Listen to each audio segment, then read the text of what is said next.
All right. Well, welcome everybody to another episode of Sales Pipeline Radio. Thank you very much for joining us. I'm your host, Matt Heinz. Excited to have you here. If you are watching, listening as live, if you're watching, listening to us live on this Thursday afternoon on the East Coast, late morning on the West Coast, thank you so much for making us part of your work day. You have an opportunity to be part of the show today if you want to. If you have a question, a comment, a rebuttal for myself or our guest today, Tiffani Bova, add that into LinkedIn or into YouTube or into Facebook, and we'll feature you in the show, bring you up on screen, have some fun with this, make this as interactive as we can. If you are listening, watching on demand, appreciate all of your downloads and subscriptions, and appreciate just you paying attention to what we're doing here. We are on episode, I think, 385 of Sales Pipeline Radio, going back several years.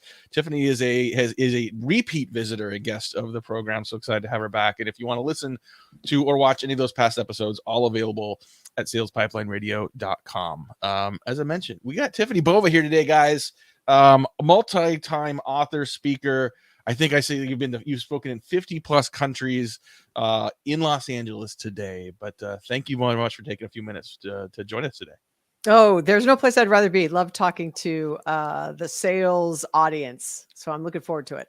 Well, what I love about our audience is we get sales, we get marketing, and the marketers that join us are those that understand that a big part of their job is to drive revenue impact on the business. It doesn't mean that you're subservient to sales, but it means you can't buy lunch with your MQLs. You got to find some other metric that you can buy a beer with. And I was real excited when I got a copy of your new book, The Experience Mindset. So I wanted to be able to talk about that and what that means. So for the maybe 4 people listening who don't know who you are, can you just kind of quick give a little introduction to yourself? Sure. I'm the global growth evangelist at Salesforce. Yeah, I'm sure you've heard of us. Prior to joining Salesforce, it's been 7 years now. I was a research fellow at Gartner covering sales transformation, impact of digital technology to the way brands engage with customers, and a myriad of other things, but mostly sales related, sales and marketing and customer service related. Prior to that, I was actually a practitioning leader. So I was an individual quota carrying sales rep selling technology. Then I took over sort of sales leadership, then marketing, then customer success in startups as well as Fortune 500 companies. So practitioner, academic, and now doing a little bit of both here at Salesforce, and 2-time author. Yeah. Yeah, 2-time author. So the other book that we had you on before, Growth IQ, highly recommend people check that out. Such a great book. And, kudos to Salesforce. And I know a lot of companies doing this now that are going out and saying, like, we're going to find creators. We're going to find academics. We're going to find people that question the world on a daily basis and are going to talk to our customers, talk to the market, continue to just like provide insights on a lot of that. And so I know through your thought leadership, your What's Next podcast, which I recommend as well, lots of ways to sort of get what you are consuming and then sort of filtering into things that are super valuable for people. I know the variety of stuff you're thinking about and writing about and speaking about on your podcast. Why experience mindset? Why did that topic kind of emerge as sort of your sort of pick for the next book? Yeah. I had no plan on writing a second book. The first book was hard enough for me. Like, look, I'm a classic seller, right? Like I get revved up by deals and challenges and solving customer problems and all of those things. I no longer sell and carry a quota, so I get to vicariously sell and market and do, customer service, customer success through all of you. But Growth IQ was a way for me to take my, 10 to 12 years of being a practicing individual contributor and leader, 10 years of advising the largest sort of 50 technology companies in the world on how to be better in their go-to-market strategies, and put it into a book, right? A way for me to say, if I were to give sort of my top 10 tips, right, what would it be? And that really was Growth IQ. My very first growth path there was customer experience.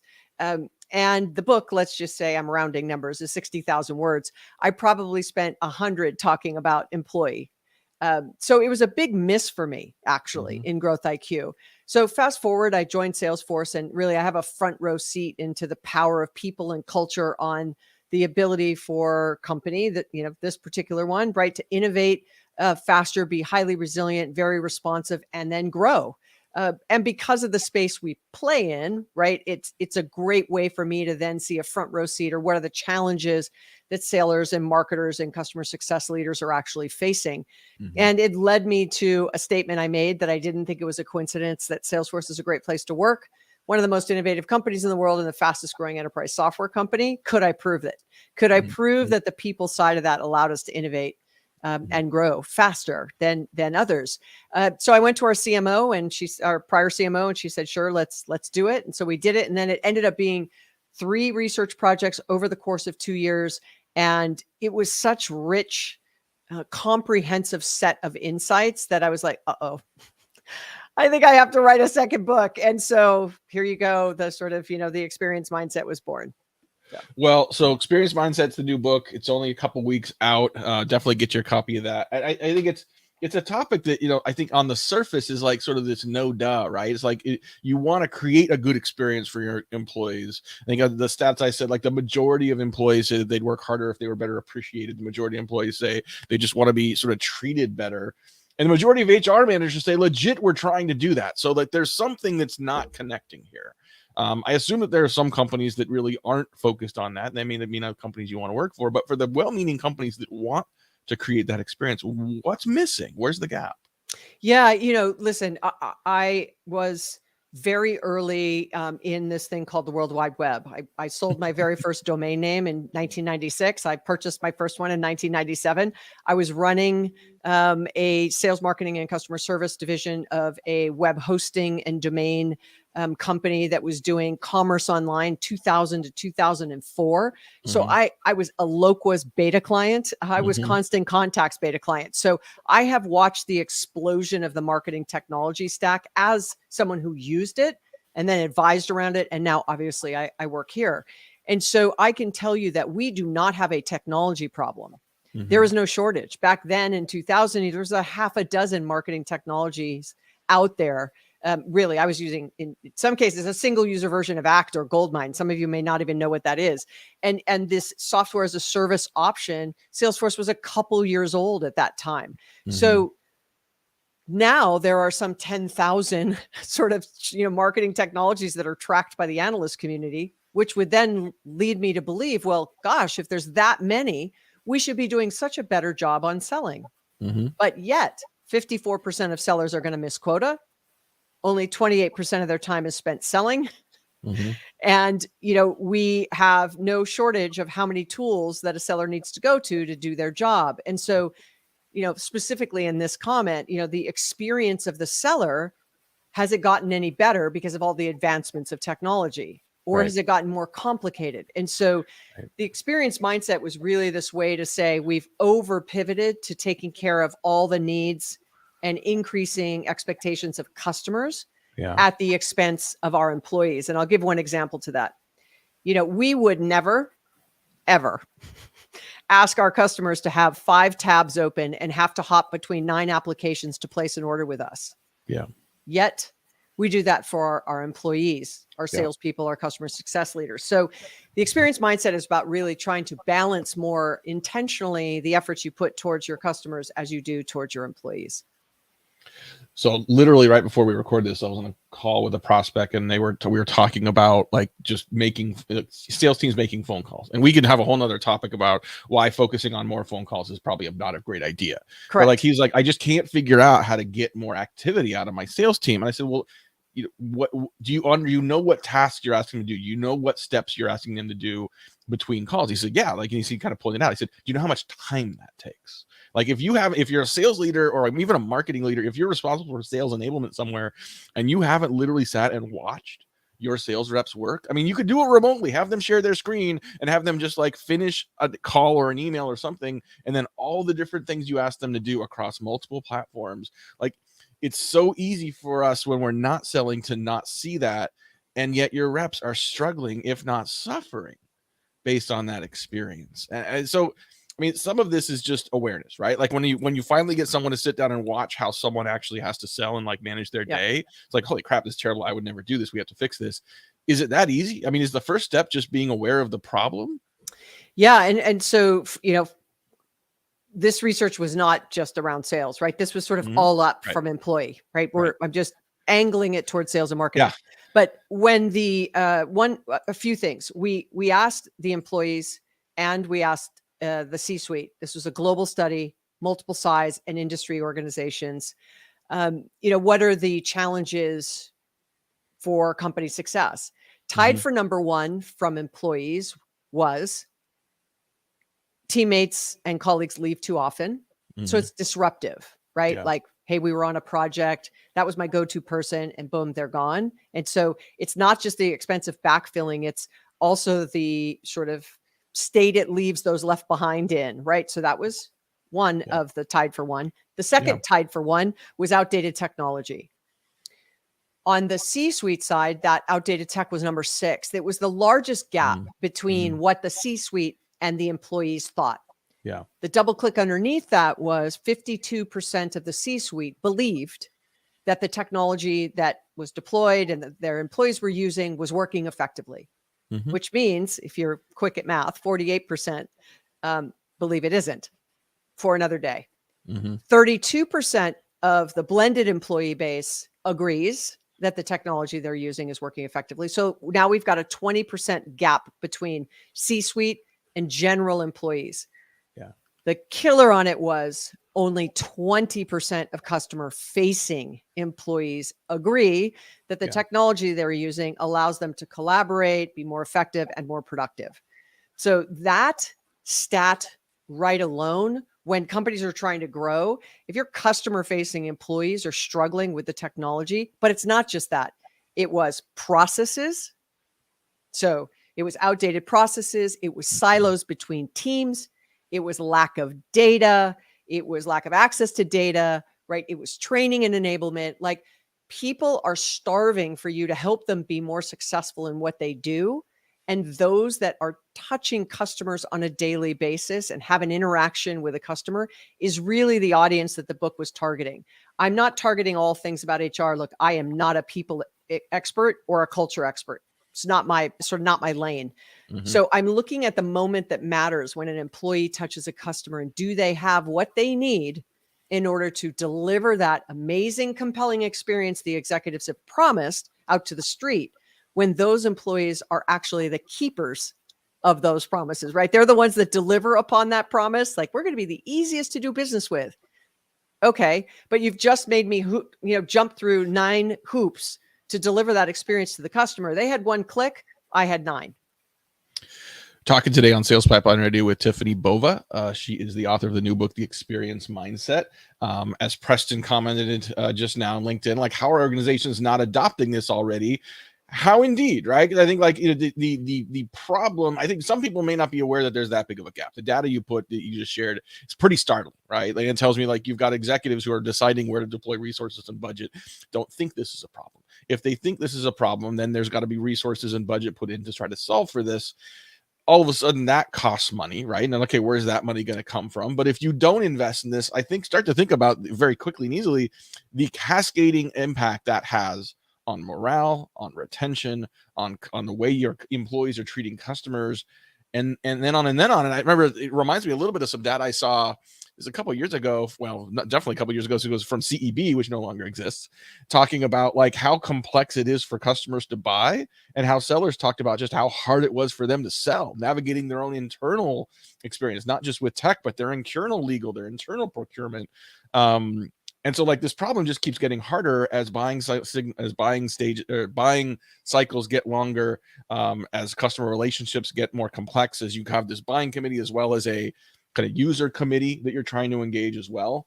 I'm curious. I would assume that, given that the book just came out, I'm assuming like a lot of your research was during or post pandemic. And like, how does remote and hybrid work impact or further complicate delivering a better experience, especially for employees? I'm going to answer Preston's question and Yeah. why are they not doing it? I'd tell you that when we first started to get the research back, I was sharing it remotely, as you mentioned, just because of the timing of it. And I probably did 100 roundtables around the globe with executives that were in human resources, revenue or sales, marketing, IT. Who am I missing? Customer experience. So you might have chief customer officers. The only one really missing in any real number was probably the CFO. And I heard the same thing. If it's so obvious, why isn't everyone doing it? Like, this is no new concept. Happy employee, happy customer, get those two right, you get greater growth rates. But when we went out and looked across the market, we had not found anybody who had proven the connection between the two. We see a lot of research around, if you get CX right, you're going to get this kind of lift. If you get employee stuff right, you're going to see this kind of lift. But and that sort of loose directional comment, like, well, if your employees are happy, your customers are going to be happier. And we see these things, but we didn't see the direct correlation, nor did we see causation. And so part of it is we found no one owns employee experience. Right. Now, this is not about creating a new role. Like, I was part of the team in 2008 that advocated for the fact that the chief marketing officer get a seat at the C-suite table and really drive and lead customer experience when I was at Gartner. And so I'm not advocating for that in this case. That's why it is actually called the experience mindset. It's an intentional operating philosophy to say, if we do something for one, right, we do it, we understand the intended or unintended consequences to the other. So I think part of it is they're not adopting it because there's no maturity similar to what we have in CX. Net promoter scores, we can tell that when we see a lift in NPS, we see a correlating revenue. But on the employee side, it tends to be, are they satisfied? Are they attriting? Like, what does our pipeline look like of our employees? But we're not doing the same things to them. So the other is not only does someone not own it, but two, we're surveying our employees pretty consistently, once, twice a year. During the pandemic, it was much more. Maybe you do it quarterly. Nobody, the majority, is not doing anything with the data they collect. So part of the reason they're not doing it is because they don't know where they have these opportunities. They're not looking for these gaps between what the C-suite thinks is happening and employees. Like, it is a lot about internal inertia, status quoism. We're growing, so don't disrupt the apple cart. What we're doing is working. That kind of mindset holds you back from really starting to uncover, why are you having these issues in your organization, and how and where could you make it better, especially for those that are working and engaging with your customers on a daily basis. Well, and there's a famous, interaction in Mad Men, right, where between Don Draper, and I'm also forgetting the copywriter's name, where she says she wants to be appreciated, and he says that's what the money is for, right? And so, like, I give you a paycheck, I pay you twice a month, like, then I expect you to do the hard work. And I think that anyone wants to feel respected, anyone wants to be seen, thought of as like, okay, this company respects and honors me and recognizes the work I'm doing. Like, recognition is free. Right? It's a limitless resource. And sometimes that's all it takes. One of the quotes from your book that I loved is that the Allstate CEO talks about, like, treating employees as customers, not as something you take for granted, not as something that's transactional and they pay you not in dollars, but in hard work. Like, people are willing so to basic, work hard. right? Yeah. Treat them, just so basic. Yeah. But I think your point about sort of no one really owning that, I think some people may default to say, well, HR owns that, right? It's like, no, not really. I mean, it's a whole different set of things that HR traditionally has been focused on. And yet, if you think about, like, customer experience is a thing, employee experience, very similar thing. And you think about the opportunity cost of not doing that gets pretty scary. Yeah. And look, it's you mentioned it, sort of recognition. We found 5 areas within, or 5 key elements, I should say, within the employee experience that has the greatest impact on customer. It was trust, C-suite accountability, alignment, recognition, which you just said, Matt, and seamless technology. Like, do you trust me? Do I trust you?